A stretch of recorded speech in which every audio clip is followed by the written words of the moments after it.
Il a accidentellement trouvé un diamant, mais l'a secrètement glissé dans sa bouche pour le garder, pensant que son petit tour tromperait les gardes. Arrête. Mais soudain, le superviseur marcha droit vers lui. « Donne-le-moi, tout de suite. » L'homme à proximité fut horrifié par ce qui se passa ensuite, mais bientôt il trouva lui-même quelque chose de précieux. Après avoir essuyé un peu de boue, il se rendit compte que c'était un diamant rose inestimable. Voyant personne autour, il décida instantanément de le garder. Une pompe à eau explosa sur la berge. Pendant que tout le monde était distrait par le bruit, il se baissa lentement et cacha le diamant entre ses orteils. Ensuite, il tenta de s'éclipser discrètement. Mais avant qu'il n'aille loin, il fut arrêté par un officier qui lui ordonna d'ouvrir ses mains, puis vérifia tous ses possibles lieux de cachette, ne trouvant rien. L'officier finit par le laisser partir.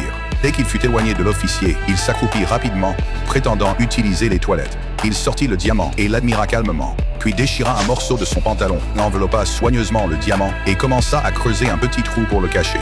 Alors que tout se passait bien, une arme apparut soudainement derrière lui. Son plan infaillible avait été découvert par le superviseur. Alors que l'homme pensait qu'il allait mourir, une grenade assomma soudainement le superviseur. Il s'avéra que l'armée gouvernementale l'avait trouvé.